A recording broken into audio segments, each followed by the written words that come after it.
Welcome back to Beyond the Blocks, where we bring you real conversations with some of the best coaches and minds in track and field. Today's guest is someone I've known and respected for a long time. Honestly, he's one of my most underrated sprint coaches in the country. Always have a great time talking with him.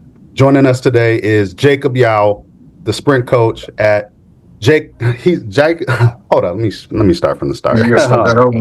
Hold on, I'm sorry. Right, you got me out here cheesing right now. Hold on, dog. Hold on. Go ahead, say it again. Hold on. One second. That's the first time I really messed that one up. All right, here we go. Don't be shy around me now, man. Come on. There you go. Welcome back to Beyond the Blocks, where we bring you real conversations with some of the best coaches and minds in track and field. Today's guest is someone I've known and respected for a long time, and honestly, he's one of the most underrated sprint coaches in the country. Joining us today is Jacob Yowell, the sprints, hurdles, and relays coach at Cal State Northridge. Over the years, Jacob has built a reputation for developing athletes, maximizing talent, and producing high-level sprinters and hurdlers. Today, we're diving into his coaching journey, talent identification, sprint development, and realities of coaching in the transfer portal era, and the human side of building successful athletes and programs. Coach, welcome to Beyond the Blocks. Thanks for having me, guys. I appreciate that kind welcome. You flatter me. I appreciate it. Already getting started, man. But Coach, first we want to just go ahead and get started with the first question. For those of you who may not know your story, take us through your coaching journey. How did you get into coaching?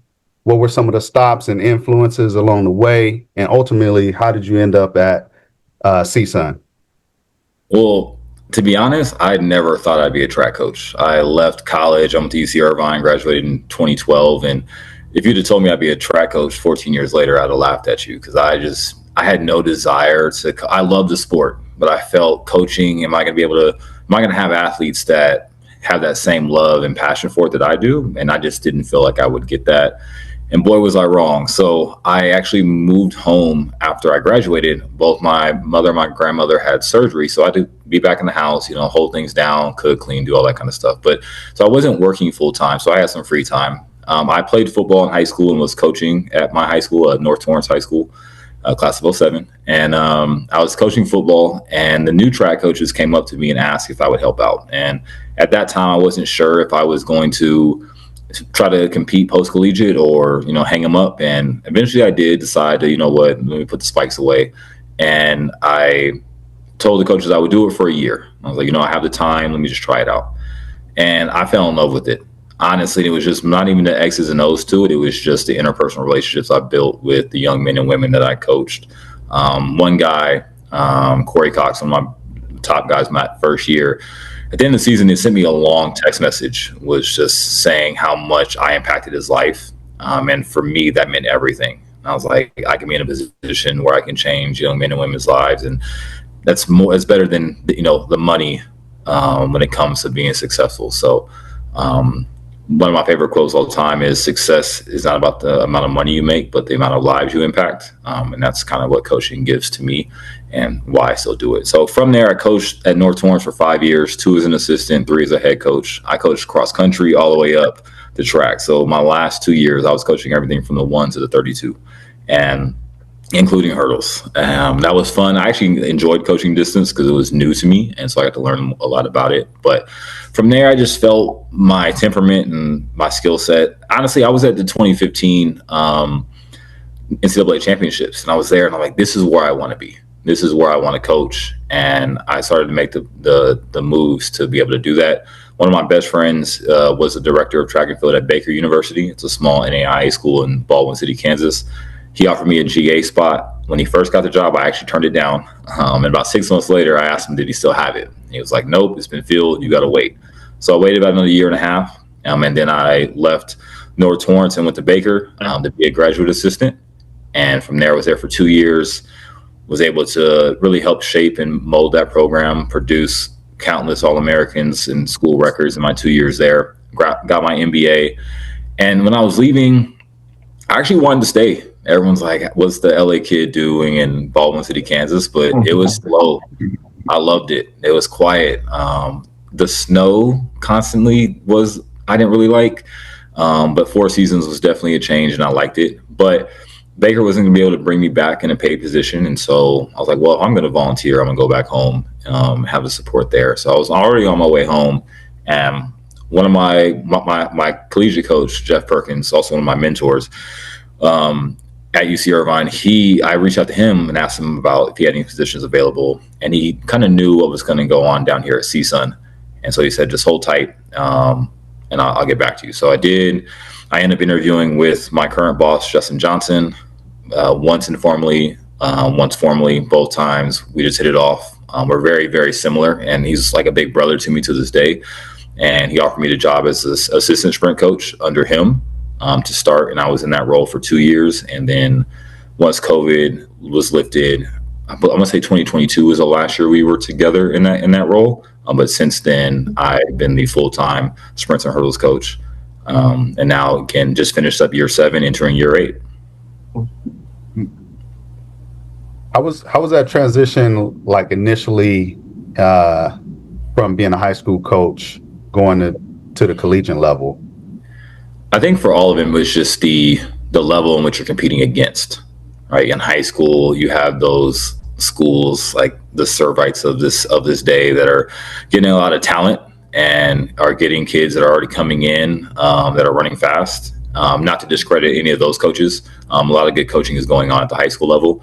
I was at a public school where I was given what I was given. And for me, I wanted to have more impact on who I was coaching and being able to select that. So going up to Baker, NAIA was totally different. Tracking Kansas is different. Tracking the Midwest is different.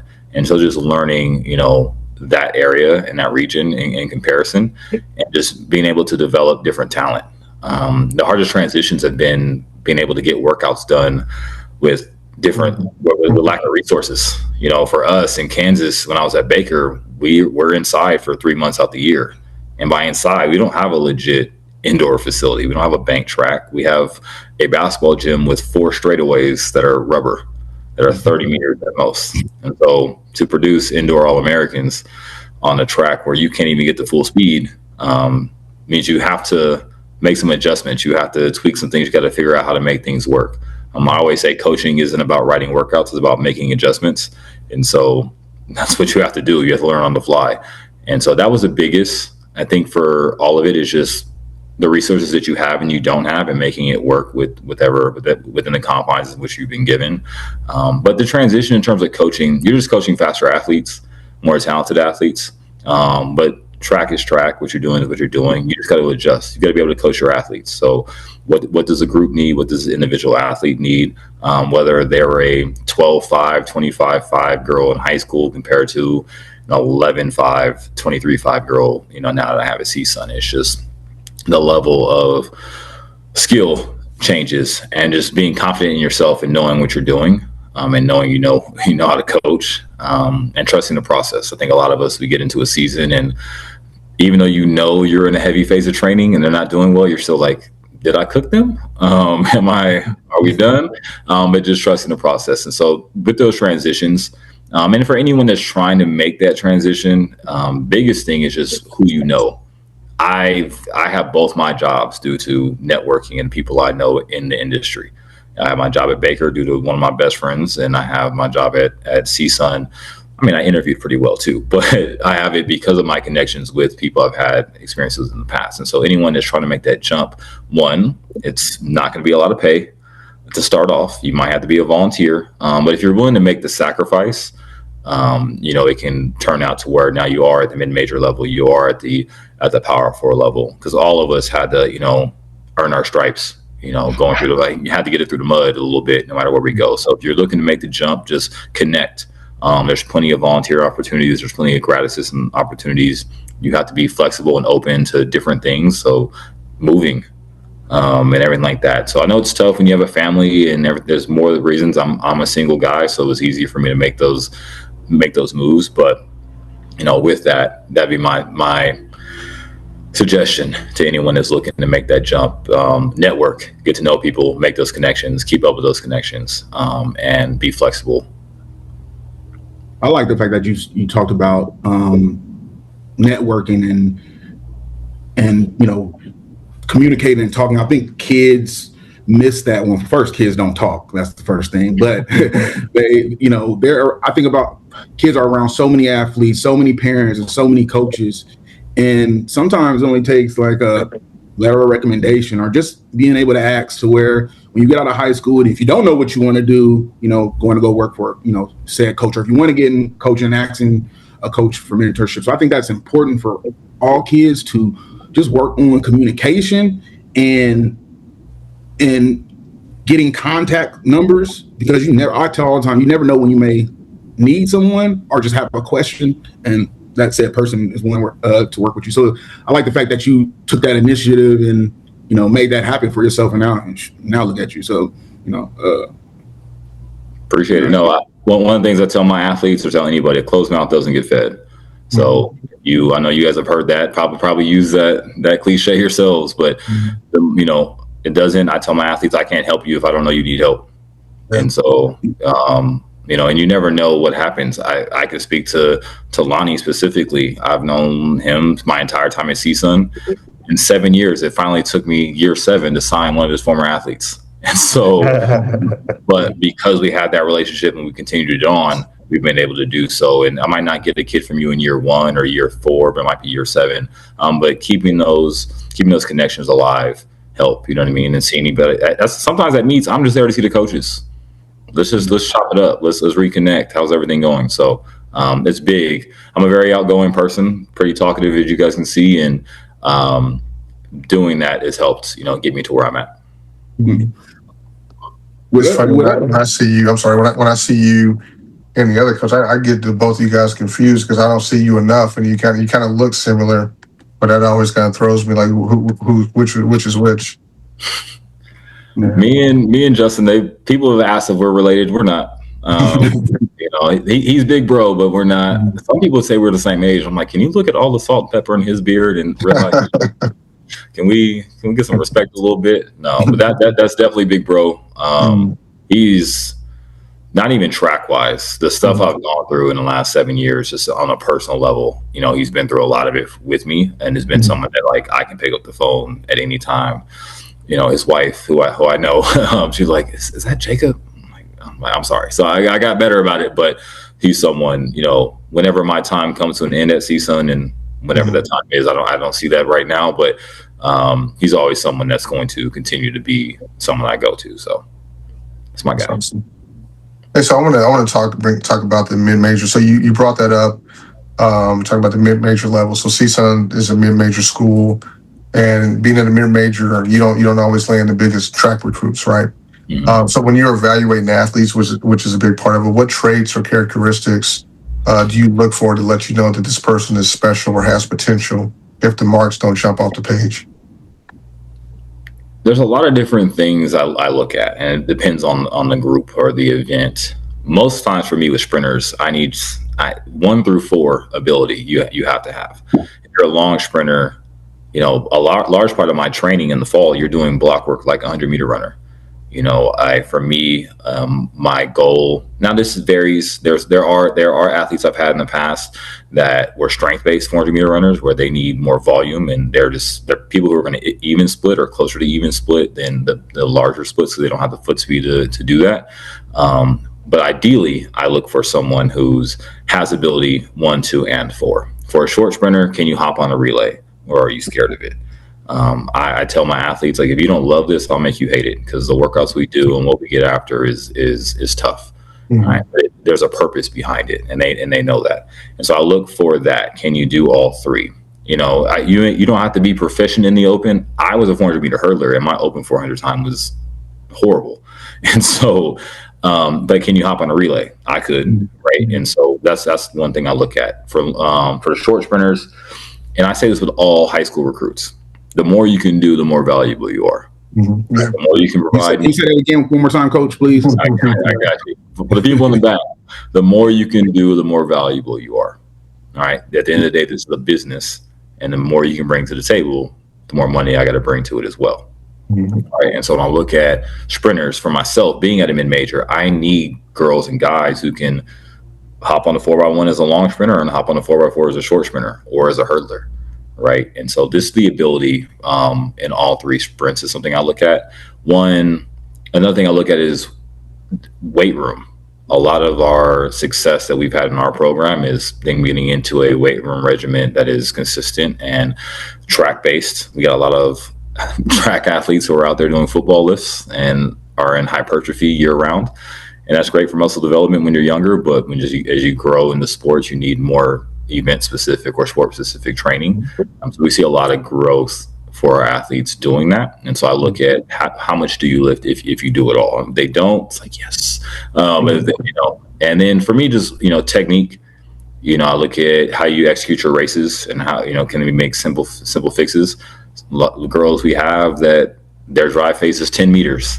And then it's like, okay, well, I can expand that. Your top end is great, but you're decelerating at 70 meters because you've shot your wad, right? And so working on stuff like that. So measurables, so height, body type, how lean are you, all that stuff goes into it. All coaches look at that, but more about the competitor you are. To me, when I look at times, dual meets do not matter to me. Weekday meets do not matter to me. What do you run at Arcadia? What do you run at Mount Sac? What are you running at Chandler? What are you running at Texas Relays? And what are you running through your regional, sectional, and state championships? Right. I understand if you go to state for the first time and, the lights are a little big. I can respect that. That happens to people at the regional and national level, at our level as well. Happened to me. But leading up to it, did you run, I'll take a guy, for example, did you run 10-4 at Rancho Cucamonga High School that has a 5.0 win behind it every single meet? Or, but then you ran 10-8, 10-9 through CIF. Nothing against Rancho Cucamonga, but there are some tracks out here that are wind tunnels, and we know about it. So what did you run in those meets? At Arcadia, what did you run? That's a big meet. Mount Sac, what did you run? And so those athletes who have their best marks in the bigger meets, I like those athletes because when the lights come on, you're going to show up. Because again, at this level, everyone's fast. And so every meet is Mount Sac. Every meet is Arcadia. There's, it's just talented. And so I got to be able to see that, especially when you're a big fish in a small pond. So then grades tell me a lot about your dedication. Grades tell me a lot about your ability to do the small things. If you're not disciplined in the classroom, how can I expect you to move and do all the little things you need to do to be elite at this level? Now, there's levels to athleticism. My teammate in college was a national champion. I realized when I got there, I was like, oh, he's just different, right? But I can get better at what I'm doing because I'm doing all the small things. Sleeping right, eating correctly, what I'm, especially now in the social media age, what I'm digesting, and, media-wise, all those things go into it. Can I be disciplined in that? And if you can't be disciplined in the classroom, now this isn't a foolproof thing, but for me, more times than not, when you're not a good student, you're not going to do the small things either, right? So it's just a lack of discipline. So I look at all those things. But in terms of going into the hurdles, going back to specific to marks and everything like that, the hurdlers, I'm biased. Again, I was a hurdler. I was a 110 and a 400 meter guy. I'm 6'3". I do not like short hurdlers. It's just, for me, you have to move up to 42s. 39-inch hurdles, a 5'7" guy can do pretty well. And I'm going to hear, oh, but Kendrick Smallwood. Exactly. That's what I was just thinking. Because like the people, that's their champ. Kendrick Smallwood is the unicorn, not the standard, right? He's the exception. Same thing with Grant. Same thing with Jacoby Tharp, right? But if you look at most short hurdlers, they're very good technically, and they're really, really fast. So if you're under 5'11", 6 foot, what's your foot speed? And can you run the 1, the 2? Because again, guys like Terrence Trammell, who was one of my favorite hurdlers growing up, he was, I'm going to say he ran 12.9 high or 13.0, but he also ran 10.0, and that's for help. Omar McLeod, the same way. Ran sub 13, ran sub 10. Kendrick Smallwood leads off the relay at Texas, all right, and it's run 12.95. So I look at that. So if you're short as a hurdler, I'm looking at your foot speed and I'm looking at your technique. If your technique is sloppy now, it's not going to get better over 42s. Right, so just a longer process for me in the coaching of you. On the women's side with the hurdles, what's your foot speed? That's a full-on sprint at this point. Going 12-1, we just sprinting with little barriers in front of us. And so I'll look at that as well. So what's your foot speed and your ability? And the one thing I always say, the 300 hurdles tells me nothing about your ability to run the 400 hurdles. All right, coach, hold on. Say that one more time. I had a conversation about this with somebody before. So go ahead, say that one more time. The 300 hurdles show me nothing or tell me nothing about your ability to run the 400-meter hurdles. All right. But I can use it to look at things. So I'm going to look at how you what I call steering, how you negotiate hurdles. Can you alternate? What's your step pattern? Can you stay on a step pattern? Do you count your steps, etc.? But the 300 hurdles and the 400 hurdles are two different races. You can all out sprint a 300 hurdle race. You can't do that in the 4s. So for me, with a hurdler, obviously I want to still have you. I still want to see you have fast times in the 300s, but can you run on the relay? Again, you don't need to be a proficient open 400-meter runner, because I wasn't one. But can you hop on the relay? So if I'm looking at a young lady that runs 43 lows, 40 too high, but she can't break 60 on the relay, yeah, you're going to struggle. I don't know why you can't, but you're going to struggle. And so I'm looking at all those things. And so with the sprinters, to sum it up, with the sprinters, I'll look for ability across all 3 sprints, because I think they help in all 3 areas. And then just the way they execute races and seeing if, this project, so to say, is something that I can work with. Not that I'm, doubting my skills. I have different athletes who have different, technical flaws that we work on. And then for the hurdlers, just height, foot speed, and ability to run, again, as a 400-meter hurdler, the relay or the open. How important would you say, during the summertime, really for high school, because, I think Mount Sac is really the only opportunity a high schooler has to run the 400 hurdles. So how important would you say in the recruiting process to kind of have that 400 hurdle time? It doesn't, if you have it, great, but it's not going to deter me from recruiting you, right? Because even then, I'm not really looking at it, because how much does your coach at the high school you're at know about coaching the 400 hurdles, right, or doing that? And so I take everything into consideration, and it's not to knock the coaches. It's different. It's an event you don't have to coach year in, year out. So, because you coach the 3s, you might not be adept at coaching the 4s, or you might have a, new and a solid job, and you could be killing it. Right. But for me, I'm not going to look at it and be like, okay, you run 43, but you came out here and you ran 67. I'm like, like how much? And then I look at the race. It's like, what happened? Are you stuttering a bunch of hurdles? Can you not stay on the right step pattern? Is your step pattern off? Or did you die?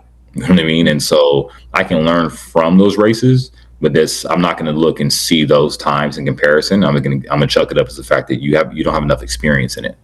And we'll go from there. What if me and Lonnie, let's say I run a 36.7 in the 300 hurdles. Lonnie ran 37.5 in the 300 hurdles, but Lonnie ran a 52 in the 400 hurdles. I have no time in the 400 hurdles. Who are you more leaning towards? I'm going to be leaning to the person who's done it. Yes. Because there is a time out there. Right. And so, but I'm not going to not recruit you because you didn't do it. That's not going to be the deal breaker. It goes into consideration, especially when it comes to money, right? Okay, you have that 52.6 comes in. If I can drop you half a second, you score in the conference meet, right? Where for you, having run 37.5, the goal is to get you adept to it. But can you do it yet? I don't know yet, and so your value is not as high. It's not going to stop you from getting recruited, but Lonnie's value is higher because he has it. Yeah. We'll ask you about the characteristics of the trades, and something that hit me as you was talking is in California, we got UCLA and USC. Everyone and I would say Cal, like those are probably like the big California programs that mostly all the kids want to go to. But when you were talking about characteristics, you was talking about like the wind tunnels and time, stuff like that. Me hearing you talk, like even though you're at the school that I can hear the confidence in what you can do and what you guys have already proven, to where we've heard coaches sometimes say, "Hey, I'm just gonna take what I get." But hearing you talk is like, "No, I have a standard. I don't care.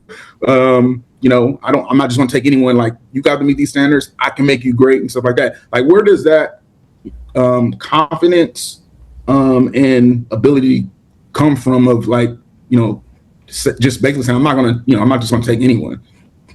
compete? I feel I'm extremely confident in myself as a coach, like you're mentioning. Mhm. I'm not going to badmouth any coach in my conference. I think Marcus at Fullerton does a great job. Sheffield at Long Beach does a great job. Perkins at Irvine coached me. I can't speak bad about him, right? No one's doing a bad job in our conference. I don't think anyone's a better coach than me in my conference, though. I don't think there's a better coach than me in the city of LA. But I have to have that confidence. But that's me having that confidence doesn't mean I think I'm better than somebody else or coming off. It might come off as arrogant, and that's okay. I know myself, but I also know the time I put into my craft. I know the time I put into the summers where I'm constantly growing as a coach. If I'm not growing, my athletes can't. And so I'm putting in the time. I'm probably the hardest on myself than I am anybody else. When I look at like injuries on the team, I'm looking at that. Like, what did we do? One thing I'm outlawing that right now is the super spikes in practice. If we're not doing block work, we're not wearing them because they don't, like, for different reasons, and that's a whole other topic. But I seen the fact we have injuries with that, and the people who have stepped away from those shoes have been upright a little bit more. The recovery aspect to it.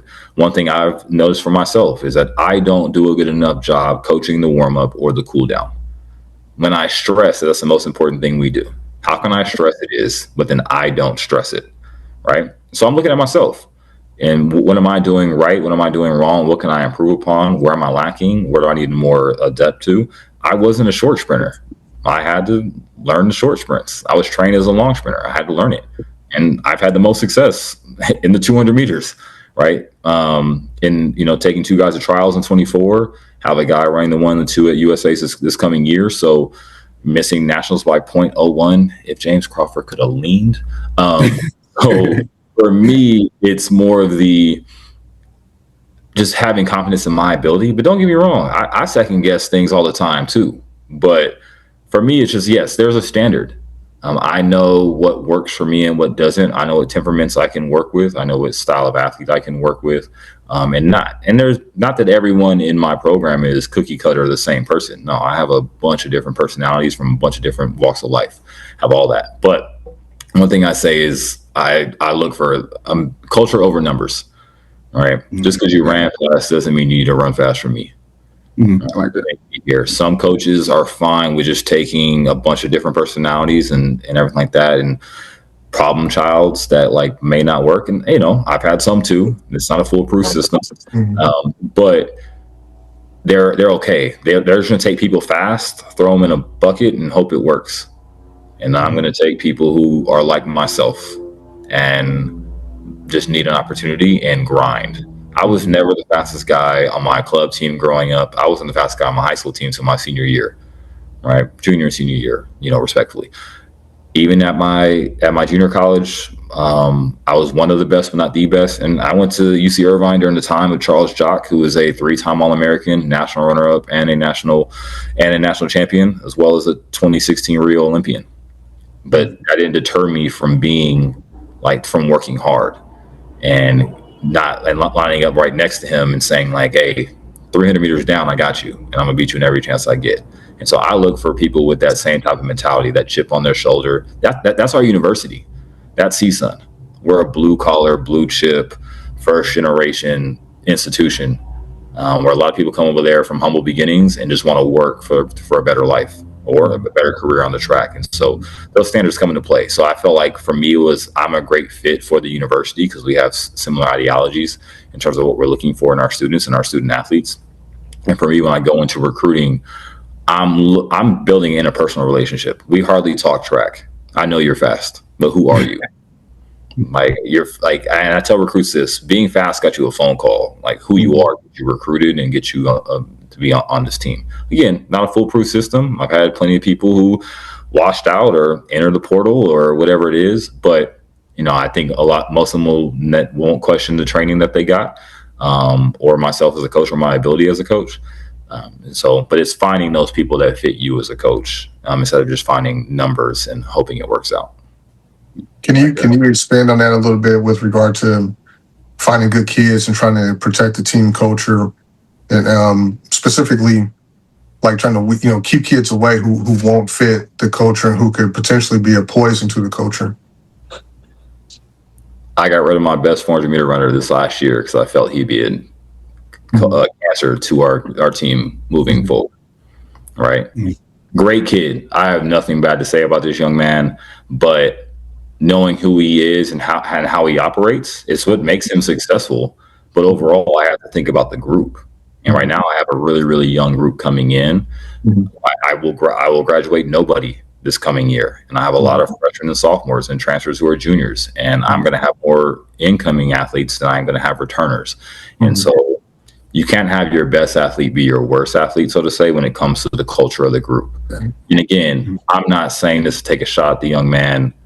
He's our school record holder. Love the kid. I think he's done great things for our program and for myself, and it was a pleasure to coach him. But, we had to take a step in the next direction. And he might have been leaving anyway, but, I had to make that decision. What's best for the group moving forward. Will it hurt me on the track? Yeah.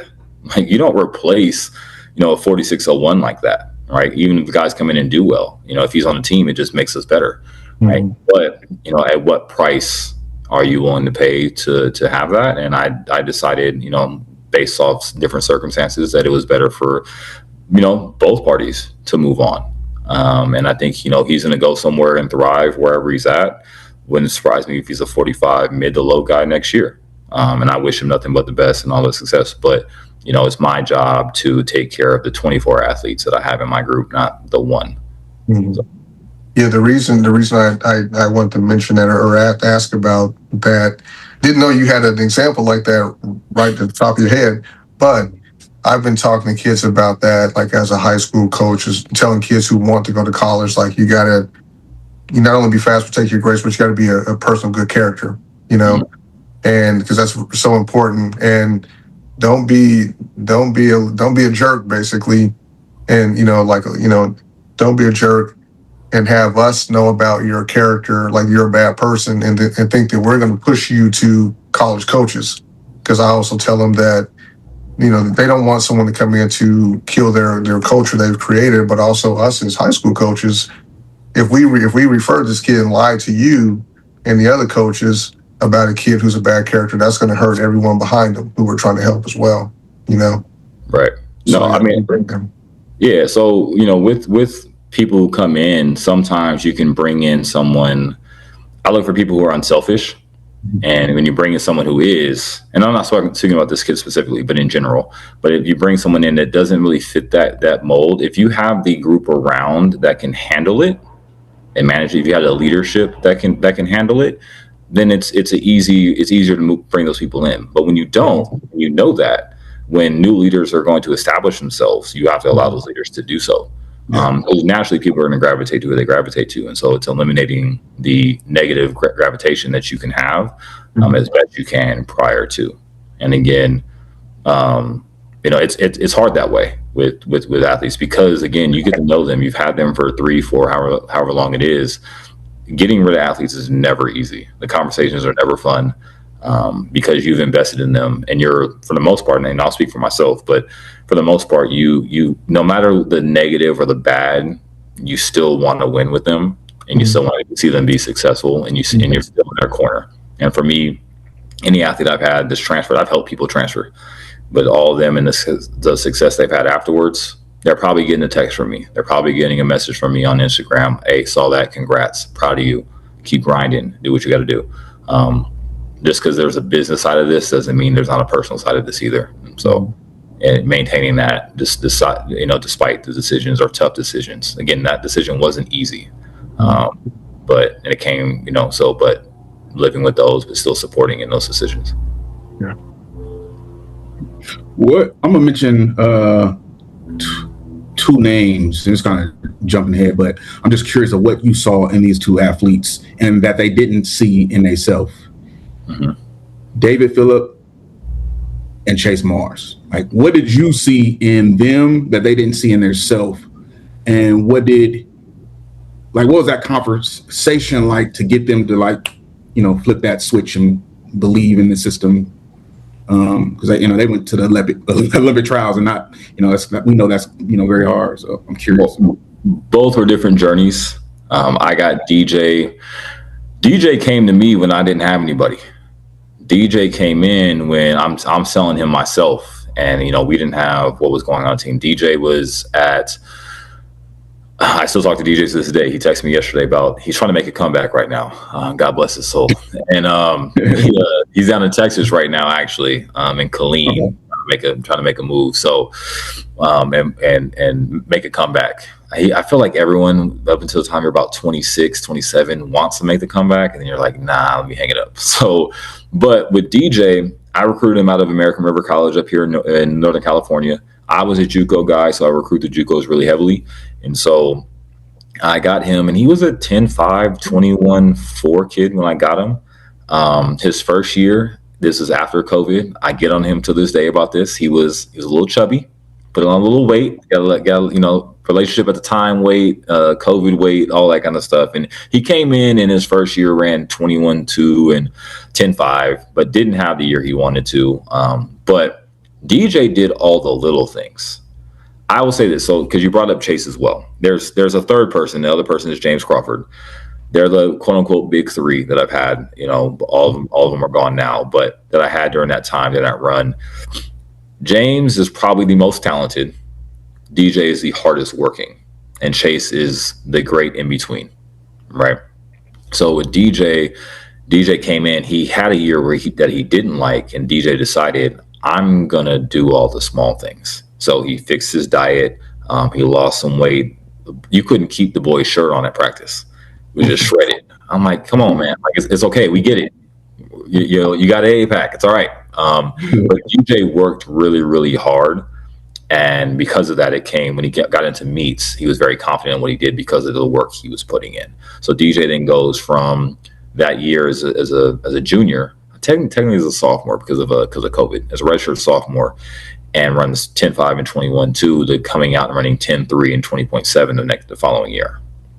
Then we add Chase, and that conversation was different. I was recruiting Chase out of high school. Chase claims I scared him in the recruiting process because of how business-like I was.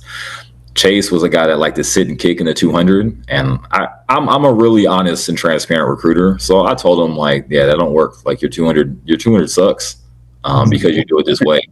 And I think he was a little scared by it. And again, he's a 17-year-old kid whose voice is dang near as deep as mine. And he, we had a really good talks in the recruiting process. I knew his club coach, John Gilmer, during that, met and talked to him during that time. And so, with that, knew he was coming from where he was getting coached. He just had to put it together.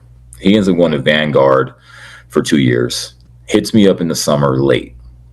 And he had run 10:45 and 21:0 at this point. Now, this is coming off 2023 where we went 39.7, 39.6 as a relay. I'm bringing everybody back, and I'm at regionals in 2023 at Sac State just fuming. Like, this isn't good enough. Like, we got to get better. We come back, and Chase hits me up like, hey, coach, thinking about leaving Vanguard, remembered you from high school. What do you think? And I'm like, hey, look here, I ain't got no money. You got to walk on year one. We'll pay you year two. But if there's ever a program that was worth walking on into, it'd be this one. And he did. His first year, he goes 10-20. He's still our school record holder. He goes 10-20 and 20-25 and makes trials. DJ that last year goes 20-44 and 10-28. The three of them pushed each other more. Like, again, I'll take credit in writing the workouts, but they went to practice, and there was more of them. I had Chris Pitts, Logan Davis, other guys were on the team at the time, DeMarc at the time, that were really, really good at. The group was just hungry. I had about 16 to 18 dogs on my men's team that just weren't okay with being like Big West wasn't big enough for them. They wanted more. And to me, and Coach Johnson, my head coach, he mentioned this, is that when it works when the athletes match the drive of the coach. I want to be great. I want to win. I don't care that I'm at CSUN.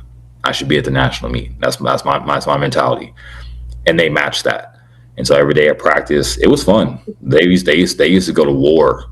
DJ would drag them because DJ didn't like losing reps, but they all, but it all made them all better. They were laid out. And DJ just was as confident as could be. Chase had all the confidence in the world. James in that same year went 10-27 and 20.6. And so and our relay went 39-2, made the national meet. We made the national meet with 4 walk-ons. So DJ didn't run at regionals. DJ got hurt. DJ was coming off a hamstring injury and I can say this now. I told DJ that we qualified the 4x1, 1 to 2. There's an honor separate rule. I told DJ to false start the 100. I was like, just focus on the 2. It's your better event. Decides he feels good, runs it, tweaks it a little bit, can't run the rest of the weekend. So I called on one of my guys, Shamil, 10-5 guy, like, hey, you got to run this. We practiced it at practice one or two times, got out there. That relay itself, Tosh was a 10-8 guy that ran 10-4 for me that year. James ran second. I've spoken enough about him. Shamil's a 10-8 guy. I got the 10-5. He ran third leg and held on for dear life and got the chase. I got the baton to chase. And we go 39-40, 39-45 in there. We're the last team in. And I told Shamil before the race, if DJ's healthy at nationals, he's running. And he's like, Coach, I'm here to do my job. But that's the group I had. That's the core I had. That's the culture I had. And so, yes, X's and O's and writing workouts, I did my thing. But a lot of it was them. I'll always give them the credit for that. And DJ was a great leader because he pulled them to do all the small things too. I told him this. DJ got married last summer, and I pulled him aside, and I was like, man, I didn't appreciate you and the leader that you were enough while you were here, but I do now. And I gave him his flowers, afterwards, and had a lovely wedding in Cabo last summer. But that was just a group. And so having them, both guys that you mentioned, DJ and Chase, had different stories that they came into, but we had a group that came together that, again, the Big West wasn't good enough. They wanted more, and it showed. Chase still runs for me to this day. He's gone 10-17 so far this year, trying to get 10 O's in there. We're going to USA's obviously next in July for that. But yeah, but those guys, it was them. It was a work ethic. They were just dogs. They didn't like losing. And it came every day at practice. Practice was fun. It was a lot of fun. I'll bet. Competition every day. Exactly. That's dope. Hearing that, I'm curious on, man, I think, me and Lonnie, we were talking a lot about my daughter, and he's kind of been helping kind of with the summer programming and stuff like that. And we, go back from speed endurance to max velocity.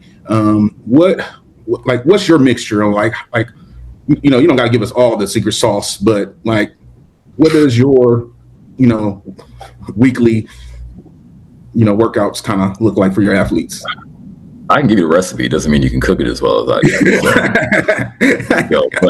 can. So when it comes to acceleration, max velocity, and speed endurance, I train all 3 year round, just in different doses, right? And so I start with acceleration. I believe you got to go acceleration first, max velocity next, speed endurance at the end. So if you're going to progress it that way, or how I progress it, it'd be that way, where the focus is at. So we start in general prep, where I'm going to focus more on acceleration during that time. So we'll start off with doing 6 pushes. In those pushes, I want the long arm sweep, the aggressive arm sweep, and focusing on low hill recovery.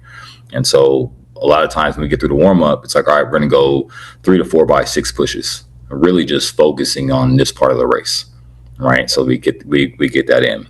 Then I move on from that, where now all my athletes have a step count when it comes to their dry phase, whether it goes from 10 to 12 to 14 to 16. Right, the more elite you are, the deeper you can go. Now, based off stride length for men and women, if a woman's only going about 10 steps, she's probably getting about 18 meters. All right, obviously we want it to be longer than that, but if you can't do it for 18, you can't do it for 25. All right, it's that same short to longer approach you have to take with everything. If they can't do it for 6 steps, they're not gonna be able to do it for 16. Right, and so I start with the baseline at 10 and move up from there, going to 12, going to 14, going to 16. My elite guys, Chase, James, DJ, for example. I didn't essentially do this with DJ. This is something I actually started this past year with some of my better, I don't want to say better, how can I word this? More advanced athletes. I knew they could understand this and I'm like drawing a blank right now, but implement this, excuse me. And so I worked with that, but really, really liked it. And so nothing I will be doing moving forward. And so going from there, going from the 10 to 12, right? So anytime we focus, then it's like, all right, hey, for the warm up, we're going 3 by acceleration pushes, and we'll get on an acceleration ladder, right? And so we'll focus there, and that's going to be general prep early, leading into specific prep. And so with that, and I'll stay there just at acceleration as you go through the year. It goes to the acceleration ladder, and then I have an acceleration complex where I'll go most people go like 3 by 10, 3 by 20, 3 by 30 with sprinting. I do 3 by 10, but we're doing a push sled, 3 by 20. We're doing a pull sled, 3 by 30 without a sled. All right. Anytime I'm doing any kind of resistance or assistance training, I'm a big feel guy. Like I need you to feel what things look like. I wasn't my age. I might be somewhat younger or still young in my opinion, but we didn't have video at practice. You had to feel what these different things like felt like or looked like, and you were able to tell from there. So I'm a big feel guy when it comes to this. I'm always asking, how did I feel? How did this feel? What'd you feel here? What'd you feel there? To help them understand it that way too. This generation is very visual, so they need that as well. But for the most part, I want them to be able to feel, I want them to execute with the resistance and execute without it. Execute with the assistance, execute without it. So when I'm doing the push and pull sleds and we move to the unresisted, it's still executing the same way, just without the resistance to it. All right, and we'll go from there. And from there on, I might step away from it, but it goes from being introduced to focused to touched up. Right. So now later in the season, if I'm in a pre-comp or comp phase, the accelerations at the end of our warm up might be the Excel ladder. It's like, all right, we're going 3 by 30 on this Excel ladder, and we're just touching it. We're going back to it. Boom, boom, boom, boom. It's kind of for them, just a reintroduction. My job as a coach is to make your body do what it needs to do without you having to think about it. And so I have to constantly get you reps in at doing that. Right. Same thing goes for max velocity. Early on, I'm going to start with just us having to be in the proper sprint mechanics. If you don't do those right, you can't do max velocity right. So we're going to focus on the technique. One thing I do in general prep is they don't do drills with their arms. They usually have a PVC pipe or they have their hands on their hips. The PVC pipe I prefer just because it keeps their spine tall when they're doing it, and their hips usually underneath them in the proper positioning, better than where they don't have to really think about it as much once I cue it. And they do all those drills having to fire from their hips, right? Taking the arms out allows you can only use your legs to do the movements. And so, and using your core. So it activates and uses those. So now when I get into specific prep, I take the PVC pipe away. You've done a lot of knowing how to do it. Now we introduce the arms, right? Same thing for max velocity. So with that, I'll do the PVC pipe runs or drills, adding in some straight leg bounding as well. We'll straight leg bound all the way through specific prep. Getting that, but all those, focus on max velocity, mechanics. Then I'll throw in the wickets and the fly 30s, right, in the specific prep, right? But then we touch on it later. So as I said, with the acceleration ladder, one day of practice might be a day where we're going 3 by 40 meters over wickets with a 10-meter build in, right? We're going 3 by 40 just to touch on it, just touch it up, making sure we're doing things correctly, reminding the body how to do things, and we go into our workout. All right. Speed endurance, obviously something that goes in later. I usually introduce it doing ins and outs during specific prep, right? And in and out does double as a speed endurance workout. And so you can, if you're going 20, 20, 20, 30, 30, 30, I love both those reps. I do them on the straight and on the curve. 30, 30, 30 is in the 200 meter zone, where we're focusing on our sprint and our float part of that 200 is a big key for me early on in specific prep. And so with that, you're getting speed endurance work in. Then as you go later in the season, you're doing a speed endurance specific workout where we might go, 150, 120, 2 by 90, or 3 by 120 is a crucial staple that most coaches do in terms of doing speed endurance, as well as doing, technically it's max velocity maintenance. We're going fly 60s, but I think it's a pseudo speed endurance work. That's just me, my personal opinion with it. But that attributes to it, just because we all you can only hold max velocity for 3 to 3.5 seconds. And so after that, it's maintenance. And then after that, it's resisting deceleration. And so the speed endurance is that resisting the deceleration part, but I still think the flies help in that as well. And then sometimes I'll add on for speed endurance, I'll add like a 120 or 1 to 2 120s at the end of a longer block day. So say we're doing 5 by 30 to 50, whatever that may be, I might add 2 120s at the end, because you're fatigued. Speed endurance is you break down due to coordination, or like your coordination breaks down. It's something that's in the sprinting, right, or the running. You run forever. And so being the CNS being fatigued at the time and now concentrating, and again, I have zones set up where that last part is like, okay, we need to focus here, is helping us improve our coordination late so we don't decel as fast or as bad as if you don't. And so that's how it all works. And so in general, I touch on all three throughout the year, but how it gets how it gets put into it, and how I diagnose it is different throughout the year. And again, its implementation is different depending on the time of the year it goes on. So again, I'm going to introduce it, then I'm going to focus on it, and then we're going to touch up on it, as we go through the year. Hey, talk about speed endurance. A lot of people get confused with speed endurance and strength endurance. Can you talk about that a little bit and how you differentiate the two? Well, with speed specifically, I think. Well, can you elaborate more on like strength endurance on what you're? So what I was going to say. Here's the whole question. So with the two, so there's two different terms. So a lot of people get confused over the two different terms. So I was going to ask if you can expand on that, but also how do you define them and how do you fit them into the training for the 1, 2, and 400 runner? And you kind of talking about strength endurance being like special endurance, or like, again, elaborate more on your definition of strength endurance, I guess, for the question. More of like the strength endurance for each individual event. Mm-hmm. So like, sometimes coaches tend to use, or you may come across a coach that uses strength endurance for the 100 meters or for the 200 meters or for the 400. How are they utilizing it in those different events? How are they utilizing the speed endurance? So for instance, like you gave a reference into the about the 120s being a staple for most coaches. A lot of people use that. However, what do they do or what do you do in regards to the 200 and the 400? So a lot of what we do is very event specific in terms of like training the event and its capacities that you need for it, right? And so again, that comes into a lot of special endurance work. So my long sprinters do a lot of special endurance work. They do a lot of tempo because that builds your work capacity, and then they hit a lot of special endurance. My job is, what I'm looking for is making sure you can execute what you need to execute at, when you need to execute it, right? So speed endurance, I for the 200, you need special endurance for that. So we're still going to touch that. And I think that helps it across the board in terms of athletes and their development is in special endurance. But I would do more speed endurance with my 1-2 group in comparison. Right. And so, but with that, all my training goes based off what does this event demand and what does it need? One of my favorite workouts for my long sprint group is 5x200 with 5 minutes rest. And I'm running them at their goal second 200 meter time. Right. So if I have a 46-second male, he's probably going to come back in 24 seconds, right, in that second 200. For them, running 24 for those first two is not hard, like, because they're probably 20-point guys, 21 low guys. All right, 24 that's walk in the park. But when they're fatigued, running 24 gets tougher and tougher and tougher. The reason why we do that is like rep 5 is similar to what you're going to feel coming off that first 200 in your race. And so with that, I've now trained the body again to do what it needs to do without you having to think about it, and then knowing how to handle those paces under fatigue.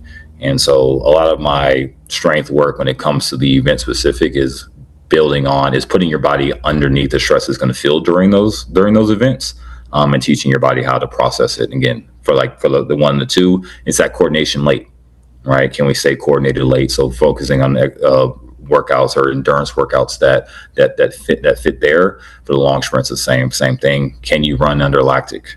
All right, and can we delay lactic as long as possible? It's part of tempo work anyway, right? How long can we delay the lactic from hitting you, right? So, and then when we get to lactic, can you run through it?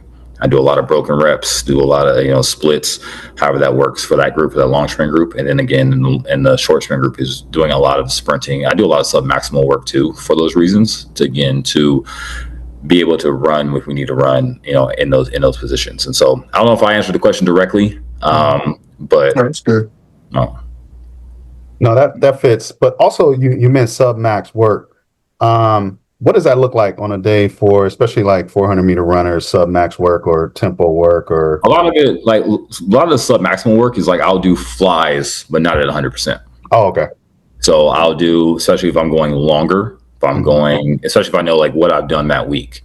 If I'm going to fly you, but I've been killing you, like to actually come out here and run 100%, I'm going to fry you and pull something, right? And so a lot of times it's too, it's like, let's get to 90 and let's hold 90, right? But execute the technical cues that we need to be executing. Are we up tall? Are we stepping down underneath us? Are we clawing the ground? Are we not spending a lot of time on the ground, especially in that max velocity phase, because we don't want to? And so getting there. So now it's like more of a technical run at that. We're still running fast. We're doing things at a fast pace, but we're not punching that threshold, so to say. And a lot of times too, when like we're doing a fly, doing it sub maximally like first helps them understand how to run it. And then a lot of them like to muscle it. Everyone thinks, smooth is fast, and not a lot of people think that. They want to muscle it. They want to, they're straining, and that's also putting more tension on their body, and that's why they're pulling, or that's why they're getting hurt, or that's why it's not going as well. Right? If you look at any elite sprinter and how smooth they run, that's why. And so doing things at submaximal helps establish that as well, them staying smooth, and knowing how fast feels while smooth. Because when I say go 100%, it's sometimes they're balls to the wall, and they get away from doing things correctly. But I take that down, and it's like we're going at 90%. Now they can focus. For them, it's like a cheat code for focus for them. But we're still doing it at a clip that's fast enough to develop them as well. I like how you mentioned that, because when you were talking about your recent group of guys that you had, like I was going to say, like, what was that competitive nature like in practice? Because you don't want the kids or the guys like racing, but you do want them hitting targeted times. And, when you find those athletes racing sometimes in practice, they're subjective to injury sometimes because they're racing, they end up racing. So how do you prevent that from happening? And what do you do when that does happen? I tell them before the rep not to be a hero, not to be a champion. Like we're not winning here. I always say, like, even if one of my former athletes, James Crawford, has a history of a weak hammy. That boy's hamstrings are glass, right? Actually, might be like worse than that, right? So for him, it's like, let's get in the work. We don't want to kill ourselves out here. Because would you rather suit up on Saturday, or would you rather be hurt? Like, would you rather? I'd rather you miss a rep than miss a week. I'd rather you miss a rep than miss 2 months, right? And so going all out, what do you get from it? That you beat your, and I hate people who sandbag the rest of the workout, like first 8 reps and then kill the last one. I might throw a stopwatch. It might be ugly out there, right? And so, but I just remind them that there's a bigger picture. It's like, hey, we're having a great workout. Don't kill it. Don't destroy it. And sometimes I protect them from themselves. You know what I mean? And so I monitor it that way. I might be done. I don't really skip many reps, but if I feel like, hey, we've put in great work, quality over quantity is a big thing for me. So, with them being that, they were smart about it though too. They would go after it, but they also knew, like Chase one time, we're doing 220s, and he was feeling tight. He stepped off the track. But my guys have that understanding that I'm not feeling your bodies at the moment. I'm not literally you. And so if you feel something and you need to safeguard yourself, that's fine. And they have that permission to do so. And so sometimes they'll step off the track if they're like, oh no, like I don't know what this feels like, but I'm tight, and I'm gonna chill. So let's get to the next day. But I always tell them, if you're gonna kill a rep, kill the entire workout. If you're gonna do one rep faster than the pace, do the entire workout faster than the pace. And so, but a lot of them is just reminding them prior to those reps that there's, we got bigger fish to fry, and there's more at stake than this one rep on a Tuesday in practice. So I like how a little while ago we briefly talked about like program culture and such, but however, like recently we've seen a couple of young athletes at CSUN, like James Crawford and Tibbs, enter the transfer portal. And obviously this isn't unique to just CSUN. We're seeing it happen all over the country, especially at mid-major programs as well, where athletes, get developed and then they often look to move on. But you did, mention that sometimes it's for the best. But, is long-term development becoming harder to sell in today's environment? Like, what do you think about that? I think as a mid-major, you got to pick which lane you're going to go down and go with it. I'll use our men's basketball team as an example. Our men's basketball team goes and tells athletes, hey, come here, get stats, go make money. That's their recruiting pitch. They know they have to turn over their roster every single year. They're winning 20 games a year, and that's fine. That's great, right? But they know that's just the name of the game. And so me and Coach Johnson, we talk about this all the time. Like, do we just become that farm system? Do we go out and recruit with the fact that, like, hey, come over here, get developed for 2 years, and go wherever you want? Do we lean into that? And I think a lot of mid-majors have to make those decisions. Do we want to do that, or do we want to stay here? Mind you, James Crawford is leaving. James Crawford is graduating from CSUN with a degree. He has every right to enter the transfer portal. He did his job. He's here for 4 years, and after year 2, he could have transferred then. Chase Mars could have transferred after 2024, going into 2025. He decided to stay and be loyal to me. He's like, you got me here. I'm gonna ride with you. And we're still competing to this day, right? So sometimes you have those athletes that no matter the success they've had, they're loyal to you. That's not the norm. One thing I've always learned is do not stay for an athlete because an athlete won't stay for you.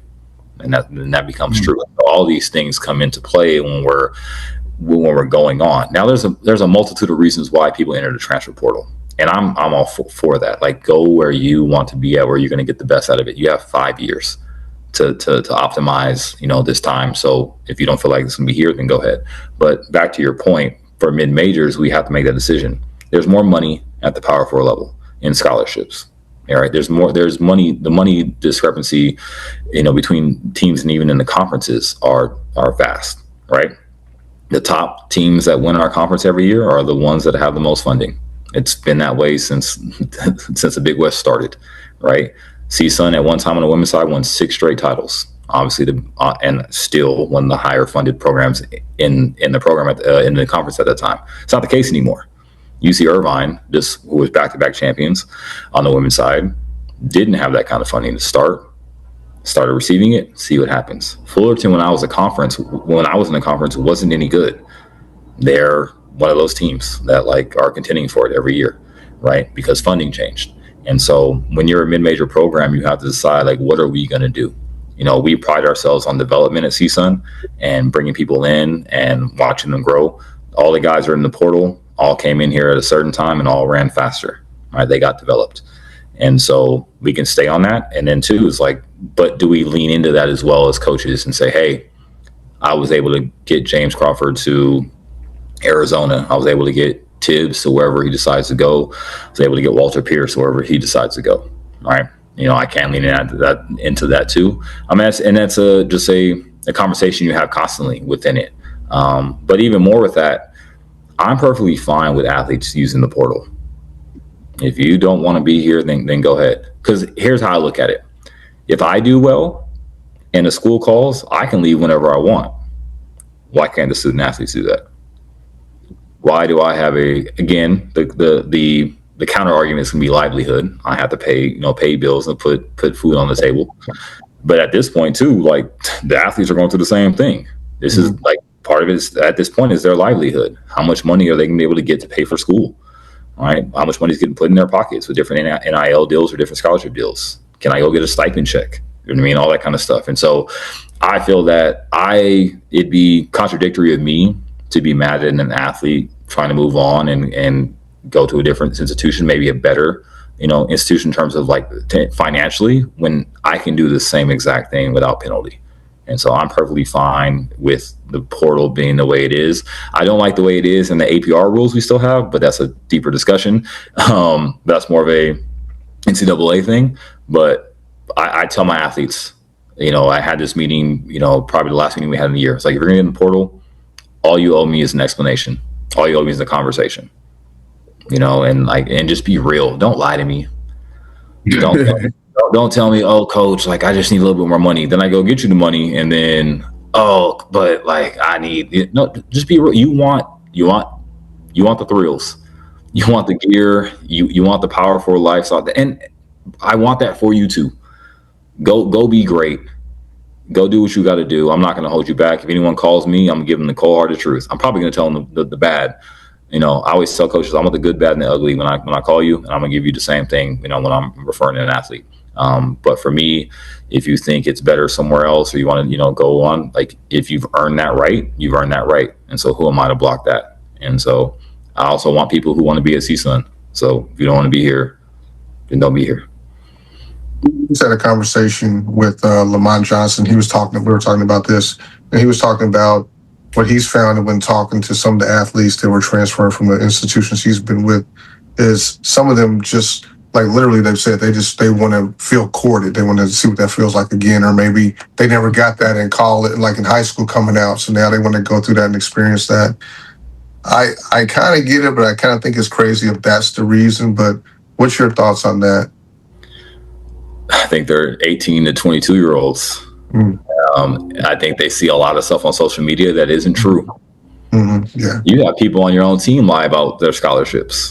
Yes. If you go on, if you're hearing that, oh, I don't want to throw a school under the bus, but it's random. I'm gonna go to Texas A&M because they're getting everybody the bag. Like, are they? Are you trusting what people are saying in the group chats? You saying what's going on? I think a lot of athletes think there's more out there than what there is.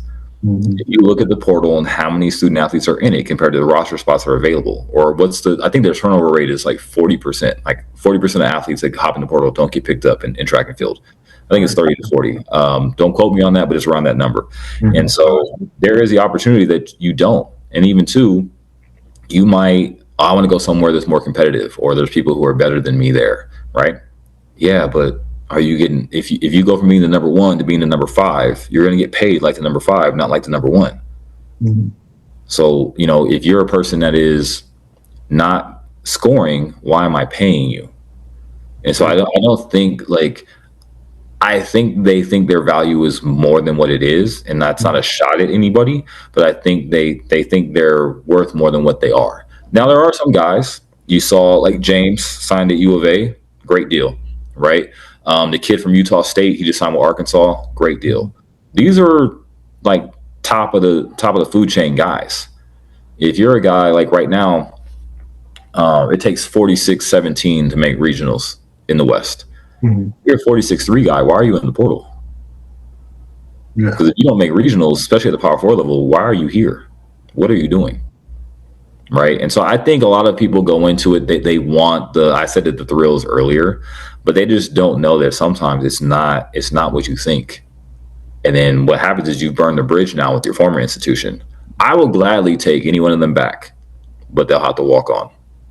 You know what I mean? So, and they're not coming back. I know that, but like, so that's the thing. Now burn the bridge somewhere else. You've told me that this wasn't good enough. I want to explore other things. And when you find out that your stock isn't as high as you think it is, you end up having to come back. Now, a lot of people do get in the portal and they go to different places. We've had kids that have gone in the portal and gone to those places, but they even say like, man, like, I'm not mad at my decision, but like I miss CSUN. Like we had it really good there, or, you know, the culture was great. You know, people who've gone on and been successful talk about like, yeah, like I wish I didn't. Had success here, but wish I didn't. Had fun here, but like it wasn't CSUN and everything like that. So you have that too. But yeah, a lot of kids just want what they see online. And like, by all means, go get that. Have fun with that. I wish you the best. And again, for me, I want all my kids in the portal to sign somewhere. I want them to go somewhere. I want them to move on. I want them, you know, and then, again, if they go off and do well, Logan Davis, who ran well for me as a freshman, went 46.55, our freshman school record holder. Second year, got a little banged up, decided to enter the transfer portal for personal reasons.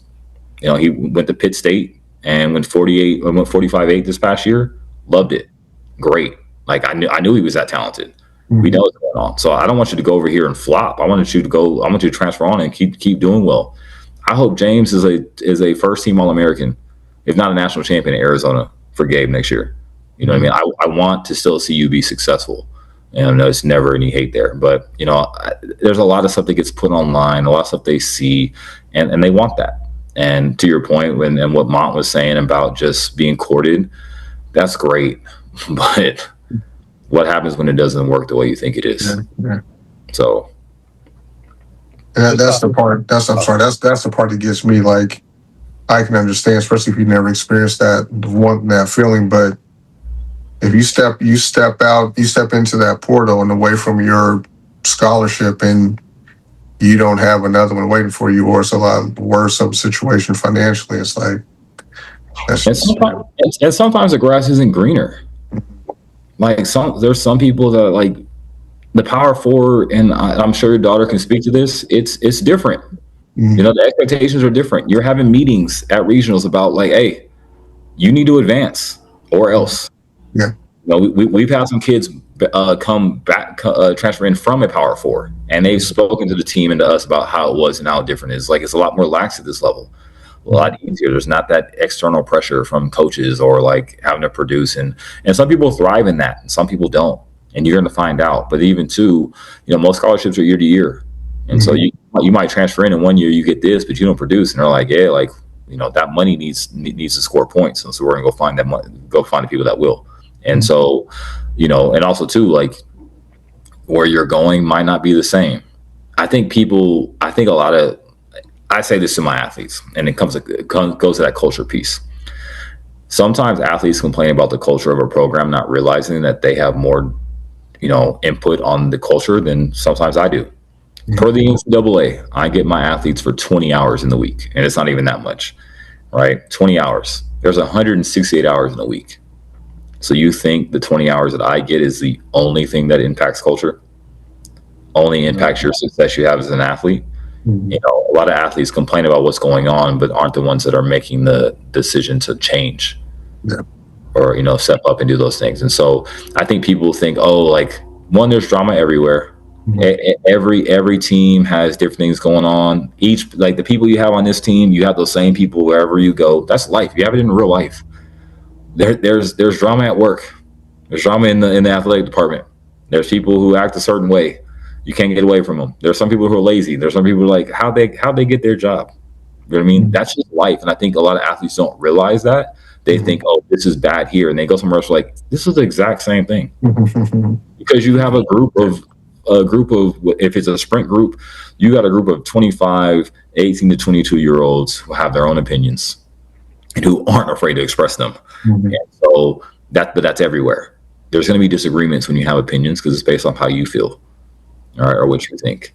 And you said something too that I think is important when you were talking about like the team culture, people not knowing, but it's like, and you spoke about this earlier with communication. You got to communicate. Like, if the athletes who are considering leaving need to talk to the athletes at the other programs, because to your point, a kid can be in your program and, like, you know, this is all they know, but this is, it's not bad, but they think there's something better. But talking to other people, they might see that, damn, we got it pretty good, but some of them won't know until they get out there and they're like, damn, they wish they never left. So a big part of that could be taken care of if they communicated with the other kids and like really got a good insight into program B or C or D or whatever, you know, before they jumped in that box.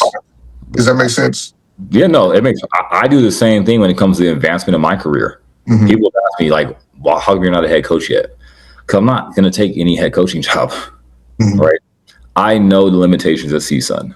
I also have peace of mind, and I have an amazing boss, right? And I'm paid pretty well. So moving forward, like, it has to make sense on a lot of different levels, right? Where it has to make sense in terms of like my advancement. I don't want to get stuck in a job, right? Does the next job get me the next job? All right, I'm 37. I'm in year 14. I'm not retiring anytime soon, right? And so does this job help me get the next job? And if it doesn't, then why am I here? Am I getting stuck here, or am I eventually going to get pushed out of coaching? And just being realistic about the limitation. Like, I'll take UC Davis, for example. That job came open. Right? UC Davis is a distance school. Why would I take that job as a sprint coach? You know what I mean? Just to be a head coach, like, that's not worth it. And again, Davis historically has been great in distance, and the demographic in which you can recruit at Davis for their academic standards and just where they're located, you know, kind of contradicts where I'm at. It doesn't sit with where I'm as a coach. And so I take these things into consideration. No offense to UC Davis as an academic institution or athletic department, but it's just an example of like, as a sprint coach, why would I go be a head coach at a historically distanced university? And the UCs, being as academic as they are, most of them have to focus that way with the distance runners, just based off, academics alone. And so for me, it's like, do I go up there? Does it help me get the next job? And I don't think so. No. And so that goes into like my consideration of moving on when that time comes. But again, I have peace of mind. I don't take a lot of work home with me. I have a okay work-life balance. I think that, we'll get, I can tap into that in a second, but it's and I have a great boss and I'm paid well. So like, there's a lot of things that are going for me here. And so when I look at other jobs, I'm doing a lot of research. I'm calling people like, hey, what do you think about this? What do you think of that? Like, what's this like? How's their head coach? Different situations, right? I'm also from LA and I'm not trying to go somewhere cold. So a lot of things go into it. So if student athletes like think in the same way, doing some recon on the places that they're interested in, just because like, and I'll use A&M for another example. And again, nothing against them. I know nothing about this program, but just because like we were at College Station last year, it's beautiful, right? And then to have the A&M across your chest is nice, right? But you don't know what's really going on in that program. It looks flashy, it looks nice, all the gear looks lovely, but what's really going on? And so unless you do your homework, like you're saying, you're not going to know, and you're going to end up there and be like, why did I leave? Like this is cool, right? Just because it's power forward doesn't mean it's better. Absolutely. I want to switch it up for a second. So you were just talking about the work-life balance, being a coach, college coach, and we see from the outside looking in, we see all the success you guys are having, and all Americans and PRs for your athletes and all that kind of stuff, but we don't see the work that goes into it. Can you speak on what are some of the biggest misconceptions that people have about college track coaches? And what sacrifices do you guys go through that again we don't see? I think from the student athlete's point of view, we ask you to make sacrifices as we make sacrifices as well. Everyone on here is coached or has people that are within the sport. And even though I'm like not married, I do not have kids, but I can speak to the coaches on our staff that do. They miss T-ball games. They miss soccer games. They try their best not to, but there's things we miss. I cannot travel from January to June because I'm in season. I'm also working 6 days a week. And on Sunday, I'm going to church and I'm rotting on the couch, catching up on shows, right? I'm mentally exhausted, right? And so there's a lot, like, it's not just the 2 hours you see me at practice that I put into this job, right? It's the meetings I have for academics. It's the meetings I have with the 25 individuals, week in and week out about where they're at. It's managing the emotions of 25 other people. I am more tired after a track meet as a coach than I ever was as an athlete, because the adrenaline spikes that go up and down just from competition to now managing emotions and people who have been defeated or didn't run well or upset, all those emotions and everything that I have to manage, it takes a toll on me. I care just as much as you do. I want you to be successful just as much as you do. Only thing is, I don't get to step on the line.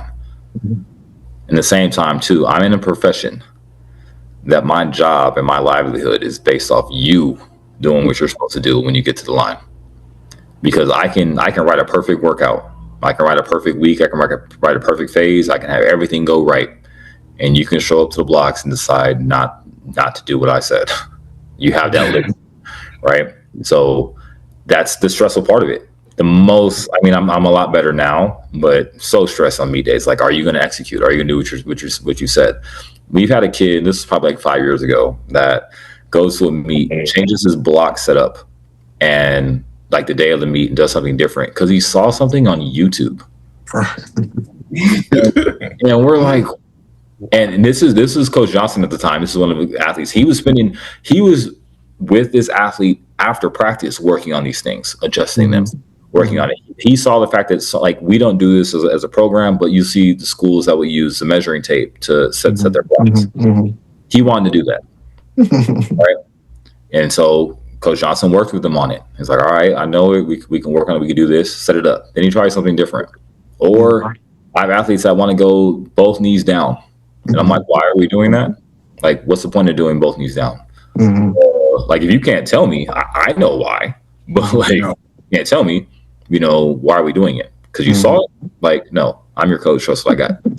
That's why you're here. And so a lot of it is just them not realizing the sacrifices we make in our own personal lives.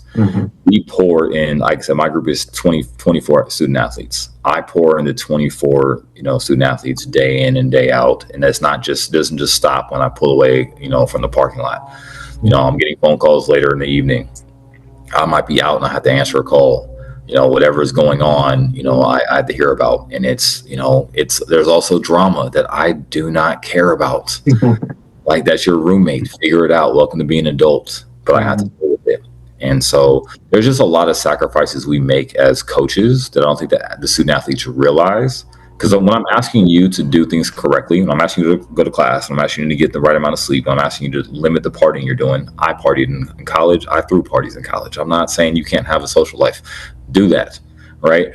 But do it respectfully and do it, and do it appropriately, right? Eating correctly, being on time to practice, wearing the appropriate attire, being on time to the bus. All those sacrifices we're telling you to make, like, we're also making sacrifices too. And so the reason why we get upset about it is because when a meet doesn't go well and I missed my daughter's t-ball game because of it, like, yeah, that's in the back of my mind. You know what I mean? It's going on. And so, like, our families, we leave our families, and I'll speak to people who don't, who have them, to go work with other people's kids, and be there for their, like, well-being, right? And at some point, and at sometimes at the detriment of our own, or and one's in favor of the more than the other, and it's tough on us. And so that work-life balance comes in. Sometimes, again, you pour so much. And then for me, this is the first year that I've gotten hit by the portal like I did.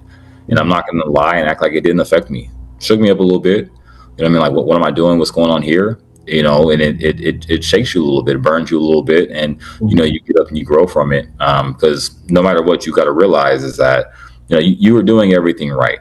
I did everything in the best of my ability by each and every one of those student athletes. They chose, they wanted something else, and that's their prerogative, and they have every right to do so. But that's not an indictment against me at the same time. So, but sacrifices are across the board. And even for the parents, lucky enough, parents don't hit me up. It's great. I love it. Really, like, most of them are like, great job, coach. Appreciate what you're doing. It's all positive. Most of my parents are great about that. I take the time to develop interpersonal relationships with the parents in the recruiting process, especially for the young ladies that I coach. Being a male coach, and so having that time where they can come to me, and you can text me, you can call me, you can hit me up on Instagram, we can have a conversation. I'm gonna keep it real, but I think, again, theirs is the same thing. Like, we're making sacrifices for your kids, sometimes at the detriment of our own family and our own kids. And so there's just a level of respect that we just kind of would like in return. It was like, hey, just an acknowledgement, right? In those words, I'm playing as a surrogate father, uncle, brother to a lot of young men and women. And that effort, it sometimes, is taken away from other things that are in my own personal life, that are going on. And so just the respect to that acknowledgement is, for us as coaches, is greatly appreciated. I like how you mentioned all those multiple roles that you play as a coach. We all do, like you said. I know a lot of the athletes are calling us unks and stuff like that nowadays, Yeah. But as you've gotten older and gained more experience in this profession, like, what boundaries have you had to create to protect yourself, like your relationships and your longevity as a coach? Because, if you could sit down, with your younger version of yourself, what advice would you give him about finding balance and building a long, career in this profession? Because you definitely want to prevent burnout. Yeah. So for me, I don't mind my athletes asking questions about my personal life, because I feel like it humanizes me to them. Right. I'm in a relationship, I'm dating, I'm doing this, I'm doing that. My previous relationship, they knew about, very much, like, loved it.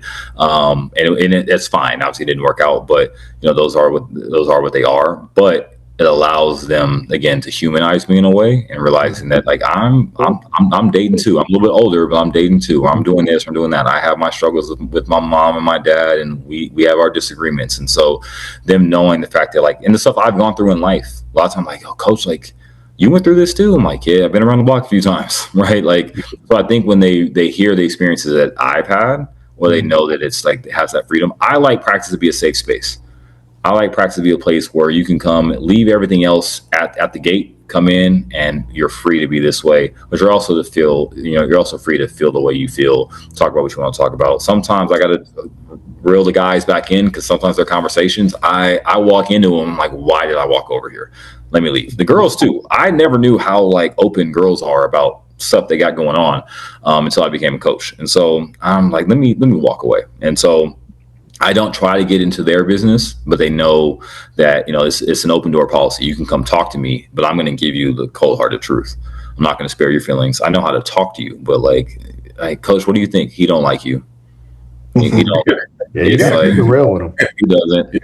So, but speaking for the young women, I feel like they really appreciate that. When it comes to me, it's like, I'm going to give them like just the honest truth. And I try to not play sides, but do that too. So I don't mind. And I think I'm going to limit that a little bit moving forward with that boundary, but I don't mind sharing some of my life experiences with them, because it's bigger than track. And sometimes stuff they're going through is not track related. And knowing that you have a coach that's gone through certain things or experienced that, that's an ally, or that's a resource for you to get through this problem. Like, I feel like just in life, I've gone through what I've gone through to help other people go through the same thing. And so, if they don't know what I've gone through, then they don't know that resource is there. In terms of the work-life balance, to be honest, I get very, very consumed by my job. From June, fall is a little bit different. I know I can have the freedom to do a few things, but from January to June, I'm dialed in, locked in, to the point where even this past year, Father's Day, I had to apologize to my own father about, I dropped the ball. I probably haven't seen my dad, in 2-3 months. Not because he don't live 45 minutes away from me, because I'm just so focused on track and eat, sleep, breathe, track and field, to the point where like some of the more important relationships in my life, like my parents, some of my best friends, my goddaughter, like took a back seat to that. And for me, I sat back at the end of the season, was like, that's not okay. Right. And like, I need to be better about that. So, had the conversation with my dad and was like, hey, like, I got to be better. We're men, we're out of sight, out of mind. We're good.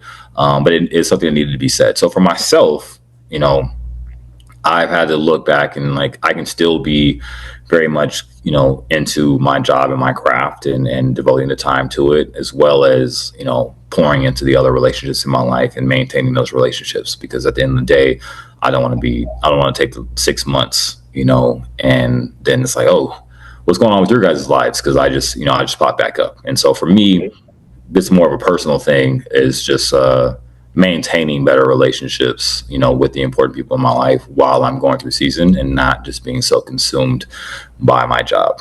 So, I want to be great, and I want to win, and I want to, get people as fast as they possibly can and develop them, but I don't need to do it to my own detriment. Mm-hmm. Hey, before we wrap, I want to jump back for a second, because there was just one thing I don't think we spoke about that I want to hear your perspective on, and that's recruiting. Mm-hmm. Like, so being a mid-major here in California, what's like you and the head coach and just the coaching staff in general, what's your all's perspective on recruiting? How do you recruit? Is it locally, regionally? How does that work? So for the most part, it is local. Being the state of California, we do have WUE, or the WUE. I cannot think of the middle, what the U stands for, but it's an exchange between the states on the western side. Texas, unfortunately, does not fall under WUE, which annoys me. But anything west of Texas, we can get them in at a discounted rate in terms of their tuition. All right. So we pretty much stick to the, west side of the United States and internationally. It's funny. It's cheap. It's cheaper for an international student to come to CSUN than a kid from Texas. So how that works, hey man, that's above my pay. So we do stick locally to usually SoCal. A lot of times too, CSUN gets a bad rep, I was one of those guys too. I grew up in Torrance. CSUN was known as a party school. Still kind of is, but it got a bad rep. But then being there and seeing the demographics and what it means for, Black and brown people, it should be an institution that more people of color look at, to seeing a lot more of themselves at the collegiate level, just from a school standpoint, as an institution standpoint. But with that, we get a lot of interest from the Central Valley. We get a lot of interest from Northern California. I have a couple connects in Vegas and in Arizona that I recruit from. I've recruited up in Portland and in the Washington State area. Not having got really people. I have one coming in this year, but not to the same success. But pretty much, the state of California is big enough to get talent. Now, what happens is it's just budgets. All right, not all budgets are created equal. Right. Fullerton's budget is different than ours. Long Beach State's budget is different than ours. And I don't think athletes really understand that. In football, it's a counter sport. So everyone's on a Fuller, you're a walk-on. There's no in between. Track is an equivalency sport. So you have an equivalency, rating. So this school might have 45 fools in terms of money, but you're getting, a full ride. And so that's why it's different. And so what sucks sometimes is, like, for us, where we're slotted at in terms of scholarships can hamstring us in terms of recruiting. Right. And me and Lonnie have had these conversations a couple of times. It's like, hey, yep, they are fast. I ain't got the money for them. You know what I mean? And so we have to look at kids who get a financial aid package. We have to get kids who, might come from money. Either like it's one or the other. If you're in that middle ground, you're a middle class kid. Sometimes it's tough because no one on our roster is on a full ride, right? And so now their package might, together with financial aid, might put them at completely covered, but no one has a full ride here. And so when we go into recruiting, there might be a situation, and I'll use Fullerton because I know Marcus really well, and he won't get mad at this. But like Fullerton might be offering someone $6,000 where I'm offering them $5,000, but $5,000 for me is a lot more money in, with the ratio I have in terms of what I have in my group and what we have in total budget than the $6,000 that a school with more money might have. And so it's not the fact that, hey, I don't value you as much as they do. I can honestly say I value you more because of the ratio, but some athletes don't necessarily see that. So sometimes that's a struggle in recruiting, is that, we do have limitations, but I can't sit here and cry about it. I got to make it work. Right. And as it hasn't limited us so far, it's just, getting kids to believe and come in, and we've taken care of athletes that have progressed throughout the years, who've gotten faster. We've been able to, get them money as it opens up, and they know that. And yeah, so we do recruit locally for the most part. I like to recruit the Valley as best as possible. Some kids are like, I want to get away. And so knowing that as well is like, all right, well, I'm gonna go up where a lot of kids, people want to come to LA. And so we have that benefit. But in terms of recruiting, a lot of it is looking at the financial situation, because everyone that's at our school is coming out of pocket with something. And so recruits being okay with that and understanding like the reasoning behind it. So in regards to the state of track and field too, we didn't touch on this earlier, but and the rule changes and the 5 for 5, 5 and 5 rule. How does that affect you directly? But then also, like, what's your opinion of the rule? So it's funny. We got an email today. I'm not sure when this is going to be aired, but it just came down with it. Obviously, we got an email today clarifying everything on just the exceptions that you'll have to this 5 for 5 rule. Actually pick up my phone and I can read it to you. Honestly, it's all going to be military and pregnancy, military and religious. Actually, I'll just pull it up real quick. So I just sent it in the group chat to our team. Bear with me. All right, while you're looking at that, I'll say to our audience, this just came down yesterday and just became official today as we're recording this. But this episode will probably be out in like a good month from now. Got you. So, what comes into question now is the 5 for 5 is that once you graduated high school or your 19th birthday happens, whichever comes first, your clock starts. You have 5 years to compete, 5 years. There's no longer redshirting, essentially, not even medical. So, and what we were sent to today, some of the key points from this new rule that came down that was voted upon was that the clock does not stop except for pregnancy, religious missions, and active duty military service. All other seasons of competition waivers go away. No more medical hardships, right? So the medical red shirt is gone. The just plain old red shirt to develop is gone. Taking less units to stop your clock is gone. You have 5 years to compete, 5 years. I'm okay with it. I think it became a wild, wild west, like the Pavia rule that we had. Don't get me wrong, it benefited us, so I got to keep a couple guys. But we don't need 26-year-olds in Division I athletics, right? And so I understood, given COVID and what happened, I understood the reason behind it, and I was all for that, right? Some people were cheated out of a year. You know, my first year at CSUN was COVID, and then the second year we didn't start training back until February and had an outdoor season, and so those kids didn't get a full year. Like they didn't get but they were given that year back, which was great, right? Now the academic advancement still is in play, so you have to complete 20% of your degree each year. Within that, that's also affects transferring because PTD, is based off the classes you take, the institution that you're at. So that's still be in play for the 5-for-5 rule. But again, you're given 5 years to graduate per the NCAA. And so, but again, I'm for it. I like it. I'm not sure. I didn't see anything about the transfer rule because I know early on I heard that you're only going to be allowed one transfer. I haven't heard. That wasn't in the key points that we saw about transferring, or if the transfer portal is going to stay the same. But again, like I spoke about earlier, I'm fine with kids transferring as they see fit, just because I have the same liberty and ability to do so if I want to, take a different job somewhere else. And so, but yeah, I think giving them 5 years is great. It will only go into effect for people who still have eligibility. So the class of 2026 that just graduated, they're done. They don't get the fifth year. But everybody moving forward will get it. And so I'm here for it. I'm excited. It's less paperwork. Not that really we have to deal with it, excuse me. But the red tape gets taken care of. And the NCAA wants to eliminate just rules that, they want to eliminate the waivers, and because they're getting sued left and right. So they want to get rid of these things to help them and be able to get back to what they're supposed to be doing. And it's just regulating, intercollegiate athletics. And so I like it. From when I read up on it, I think it's going to be beneficial because then again, you get 5 years. And so, sometimes people need that in their development. They need that fifth year. And sometimes people walk away from the sport after 4. It's like, man, if I had one more year, or even as a coach, if I get someone that transfers in, now I get you if you transfer after your sophomore year, I get you for 3 years, right? Or if you transfer after your third year, I get you for 2. And so it's nice that way. It's gonna be pretty hard to transfer unless you're a grad student after your 4th year. But for those people who come in, it just gives me another year with them in terms of the development, because that's the name of the game at our level, at the mid-major level, is continuing to develop. And so it benefits us. Yeah, I love it personally. I'm so happy that went through. What? Go ahead. No, go ahead. No, you good. The state of track and field, right? Like, we just had New Balance, we just had Nike. California State meet was pretty crazy.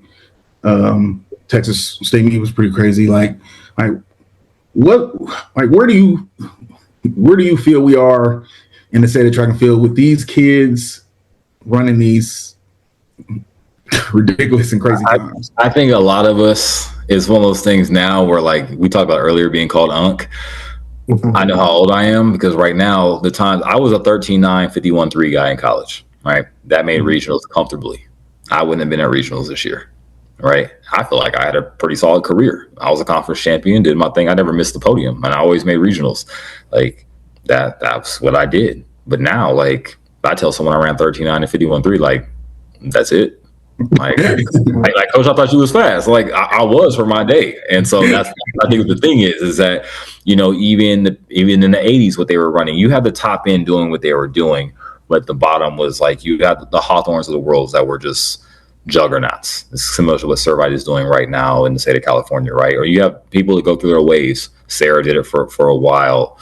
When Lonnie was over at Golden Valley doing his thing, you know what I mean? They was doing their thing, right? So you have those programs that come up and out of it, but what they're doing nowadays, the track is just evolving. And what I think it is, and some coaches might drag me in the comments, We don't have the 1960s and 70s German block volume training going on with student athletes at the lower levels. But I also think kids are getting, just as I'm a college coach, does not mean I'm the best coach on this call, right? Just as I coach at the Division I level does not make me better than the high school coach, right? You've been doing it longer than I have and know more and developed more. And go from there. I mean, just as successful, if not more. I just happen to play my cards right, and this is the level I'm at. Some people don't want to coach college, right? Just like I don't want to coach high school, so I can't knock a high school coach and what their abilities are. And so I think you're seeing a lot of athletes at the high school level that are just getting developed by really good coaches. Mm-hmm. Unpopular, not an unpopular opinion, but like, there's also drugs at the high school level. I know the sport isn't clean.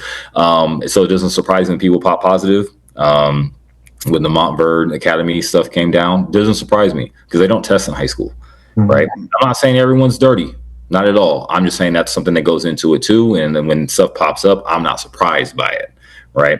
But I think a lot of it is just the coaching, the development that's going on at a younger age, like what most kids are doing in college, or used to be doing in college, and the coaching they were getting. Those college athletes are now the high school coaches, right? And now they're developing them differently. Where like my junior college coach, I was running 1,000 breakdowns as a sprinter. I was so heavy in volume, right? If my long sprinters see anything over 500 meters, they're like, oh my god! Like, even for me, I wouldn't even prescribe it, right? That's different. So the age and training and the science behind it, it's a scientific sport, right? There's an art to coaching, there's a science to it as well, and you got to mix the two.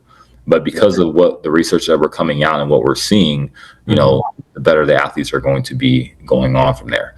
Evolution is another thing as well, but the sport is just growing. It is crazy. And what NCAAs, there was I think 10 NCAA records that went down. Yeah, right. The Georgia University has all 3 women's sprint records right now.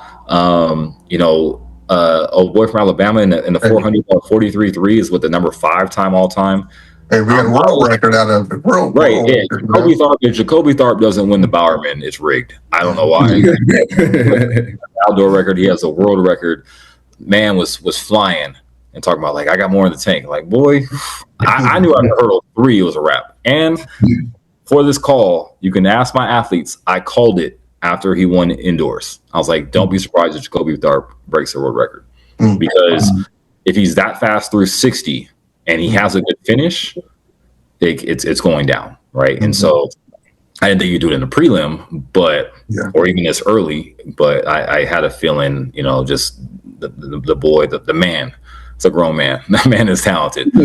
So, but I love it. I love to see the sport get faster and faster and faster. It does make me feel older, for sure. I feel like I'm becoming one of the old heads, like back in my day. Oh, and I'm like, if I had the special shoes, I'd be doing the same thing. Or the same thing.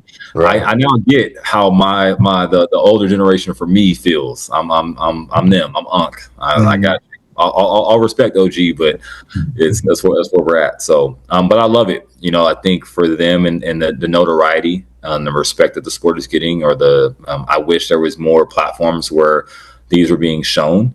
More meets are being shown on national television, and that's where the sport needs to go next, because there's a lot of great things happening. People watch track 4 times, every 4 years, and I wish it was more often. And I don't know the solution to it, but that's for the people, to figure out. But I loved it. I was just mad I wasn't there to watch it in person. Seriously. Yeah, I was at the meet, and it was amazing. It was amazing. It's one of those things too at the high school level. And real quick, I know we going deep into this, but I think what sucks though is that you see a lot of burnout now because of it. I personally think high school athletes run too many meets, and they have too many chefs in the kitchen. You got a high school coach and a private coach who aren't on the same page. You're out here doing 5 days a week with your high school coach and going 2 days a week doing more sprint work with your private coach, and you're wondering why at the end of the year, like, you're pulling up, or you're getting hurt, or you're burnt out, or your body's like, you're still 17 years old. It's called training age, All right. And you got to respect that. All right. And I think right now what I'm seeing too is a lot of kids will go on to college and they won't have the immediate success because they're just burnt out. They're tired. So like that freshman year goes in, and I tell my freshmen, like, you've never trained like this. Not that I'm doing something special, not that I'm out here reinventing the wheel. No, but we have a 7-week off-season program in the summer that they do that's, voluntary.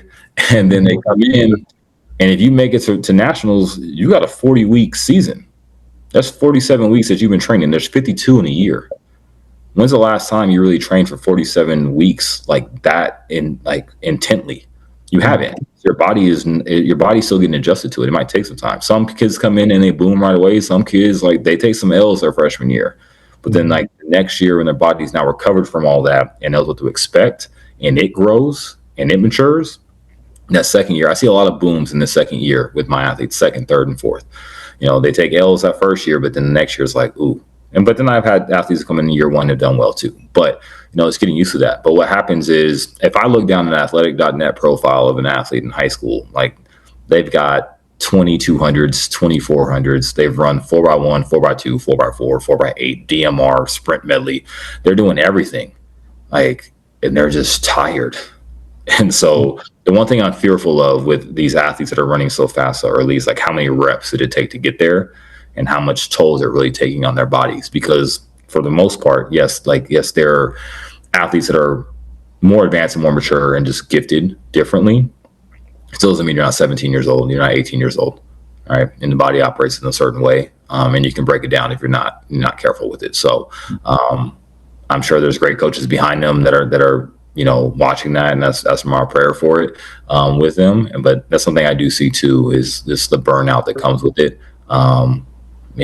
Because of how often and how much people race, especially starting at a young age. I like how we're talking about relationships and communication a little bit earlier. Now, as a college coach, what's it been like interacting with high school coaches and private coaches when they're trying to advocate for their athletes to, get a scholarship? Like, how has that communication been? Like, has it always been honest from those coaches? Has it been, like, especially when you're talking about the character of the athlete or things like that? Because you don't, like how we talked about program, culture, and things like that. How have you had any difficult situations when it comes to recruiting with coaches or club coaches or high school coaches? Because I've been one, I've reached out to you for athletes, but then you've also asked me about certain athletes, and I'll say, hey, this is the real deal. Now you have the information, but I believe, like Coach Will said, I want to be honest with you because I want you to keep coming back. I want to have the relationship beyond this group of athletes. So, like, how's that been for you interacting with coaches? If I talk to a coach, I ask them what the bad part is. What's the ugly? I know they're fast. I know you think the world of them. I know that. Here's my thing with high school coaches, especially when they make comments about what happens when those athletes move on. You get an athlete in a controlled setting. They have their parents that handle a lot of what they're eating, their transportation to practice, when they're going to sleep. They're in a very controlled state at home and with their parents. When they get to college, they have the freedom to make the choices they want to make. They don't have mommy and daddy sitting there saying, "Oh, go to bed, do your homework, do this, do that. I'm gonna take you to practice here and there." A lot of student athletes thrive in that controlled environment. When they get into college, and that's no longer there, and it's just on them. And some struggle with it, and they realize whether or not how much they really like this or what they don't like about it, or their discipline when it comes to being a intercollegiate athlete. So for me, when I'm talking to a coach, and Lonnie, I've asked you this, like, what's the bad? What's wrong with them? Like, what do I got to deal with? You know what I mean? And so, how do they get when they lose? I say this too. For me, when I'm recruiting somebody, I'll be at a meet and not talk to a recruit, and I'll watch what they're doing throughout the entire meet. I'll look at how they are as a teammate, how you are as a competitor, what you're doing in between. Are you all up in everybody's face? Which is okay. Like, you're in high school, have fun. But what kind of teammate are you? How do you interact with your coaches? Like if I'm over there and I'm watching you and you don't do well, especially if you know I'm there, how do you respond to it? You know what I mean? Are you sitting there throwing a tantrum, throwing a fit? I had a kid a couple years ago at indoors throwing a fit. I was like, if you don't come here, grab them by his shirt, you're something embarrassing me. Like you a grown man. Come on, baby. Like I had to tighten him up real quick, right? I want to know that because I'm going to deal with that. I'm going to deal with him or her being successful because they're going to have success. That's great. Everyone's happy during those times. That I can manage. What's it like when they are upset? How do they deal with conflict? How are they with their teammates? Do they cause drama? And my expectation with coaches is to be honest. Don't stop selling them. I know they're fast. That's okay. I'm sure they're great at practice in great circumstances. What's the ugly? And so I want to know that part. And so when coaches come up to me and they write me essays and that I have to read via email, and then there's times where at the very bottom one, I'm like, I had to read all that just to get to here. I'm glad I got the obituary, so to say. I'm glad I got all the nice things. What's the bad? And so I look for that first, and I expect coaches to be honest with me if I ask you that, right? It's the least you can do. It's not going to hurt the athlete, because at the same time too, I can find out that someone just, look, one of the girls on my team right now, I knew this from recruiting her. She don't like volume. Anything over 120 meters, she gonna be like, she gonna do it, but she gonna complain about it. I can put up with that. If she's a complainer, but she's working, all right, I might try to mold that and be like, hey, look, we're 19, 20, 21 years old. We can cut that out now. All right. But I can mold that. That's fine.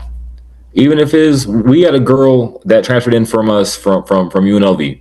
It was in a different group. And the rumor came around was that she was getting in fights at UNLV. The sweetest girl on the team, right? The nicest, super funny. I didn't coach her directly because I don't coach her jumps, but love Cam. Right. And had a great time here in her 2 years. We made regionals this past year, progressed, developed, all that kind of stuff. But the stuff we were hearing, or the group was hearing, was and maybe she did, but we didn't know the full context, and she didn't cause any issues here. Mm-hmm. But if I had just, so that didn't stop us from bringing her in. It's just okay, we're aware of this. And so, but there are high school coaches that big time me, and it's okay. That's it. There's high school coaches that I reach out about certain athletes, and they try to sell me other ones because they don't think I should get the ones that I'm asking about because I'm CSUN. I know it. It's fine. You know what I mean? I use everything to motivate and fuel me. If you tell me no, I take pride in winning later, right? And it's not that I don't want to see you do well. I told, who is this? Eric Parker Jr. Eric Parker went to Helix High School. His brother Adrian was I think runner-up. Yeah. His sister Ava is killing right now as a freshman, right? But Eric is the oldest. I was recruiting Eric. He ended up signing with UC Irvine. I'm a UC Irvine alum, and I legitimately told him this verbatim. I was like, as an alum, I'm happy for the program, but as a coach in this conference, I'm gonna bust your ass for the next 4 years. And we had that type of relationship where he knew it's still all love. And he had his career at Irvine, and there was some BTA that went on, from our end. And I told my group, I think we were at conference in 2022. I think we were at Davis, and we were in the same heat with UCI. And I looked at them, I was like, y'all got one job, and they knew what it was. And so I use that as fuel, and everything like that goes on from there. But there are schools, there are coaches, private, public, private coaches in general that CSUN's not good enough for their athletes, and that's okay. You know what I mean? If that's how you feel, that's okay. That's cool. You know what I mean? I'm gonna go with the people who want to be here. There's plenty of fish in the sea. I don't know what we did or what I did to cause you to not want to come with me. I think anyone that's interacted with me is actually, they like me. I might talk a lot, but they like me. And so I think most of my athletes will say the same thing. Majority of them, there's a few athletes that are like Coach Wise and a-hole, but I'm very open about it. But so, I don't know what it caused. I feel like we can go up and look at the success we've had as a program, and it speaks for itself. But for the most part, man, high school coaches have been cool. Sometimes I go to meets and I'm like, Coach, I don't know people pay attention like that, to be honest.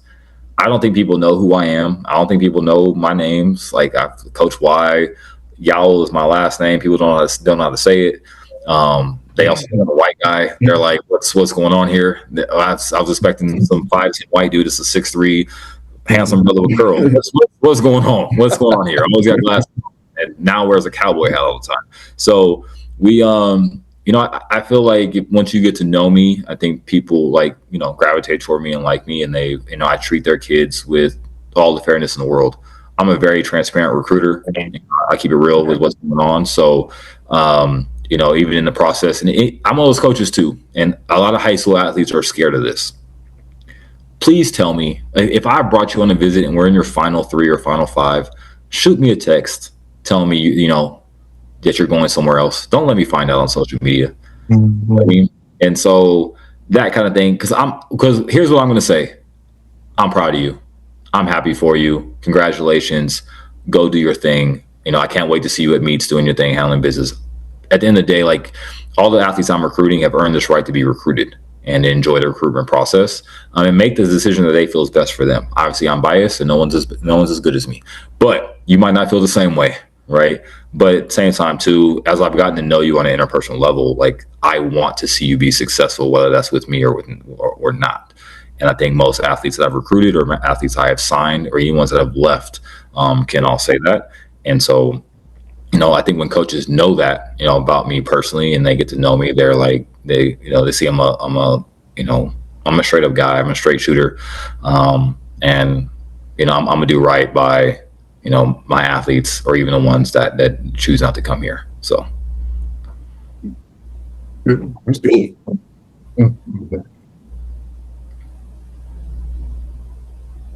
Go I ahead. thought mine was frozen.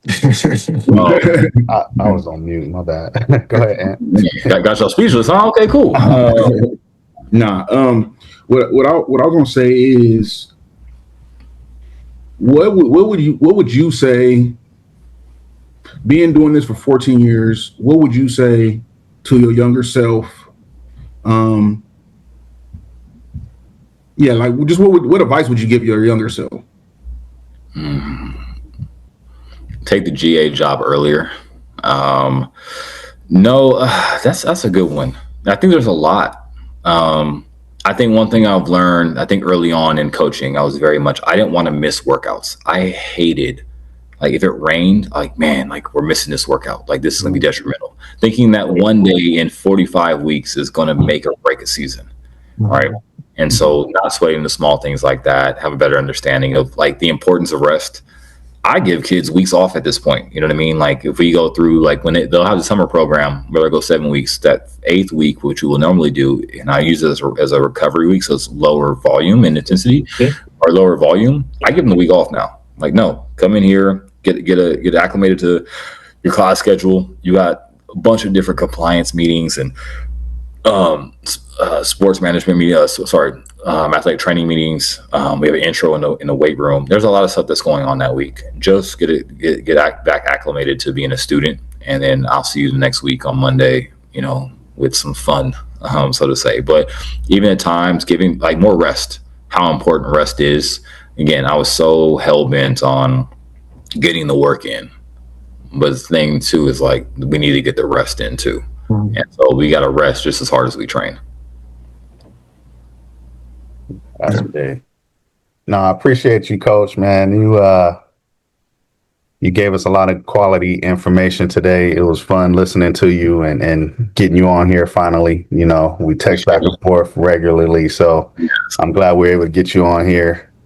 I think our listeners are definitely going to walk away with a much better understanding of what it really takes to develop these athletes and build speed and, navigate the ever-changing landscape of collegiate track and field, especially on the mid-major level. But you definitely gave us a lot of details into that. But also, thanks for sharing your knowledge and your experiences, your personal experiences as well. And where can our listeners and our followers, find you or listen, maybe catch up with you or get in contact with you at? So obviously my email's on the website if you want to reach out to me formally, jacob.yowell@csun.edu, or you can follow my handle on Instagram. That's where I'm most at. I don't do, is it Twitter or is it X? I don't know what it is anymore. I'm not on there. I'm not on Threads, not on TikTok. I had to get rid of that. But most of the time it's on Instagram. I do have a coaching page. It's The Real Coach Y, but Y spelled WHY. So at The Real Coach Y, not the at Real Coach Y. You can find me on there. Follow me. And then if you need to reach out, whether you're a parent, an athlete, a coach, you just want to pick my brain or get more information, I try my best to answer everybody. Just again, everything I've gone through in life is for the, so I can share my knowledge. And so don't bombard me. But no, you can find me on Instagram at Real Coach Y, and feel free to shoot me a follow and shoot me some questions. That's great. So those of you out there, go ahead and reach out to Coach Y. He got a lot of information for you guys. But also to everyone listening, make sure you like, subscribe, and share the show.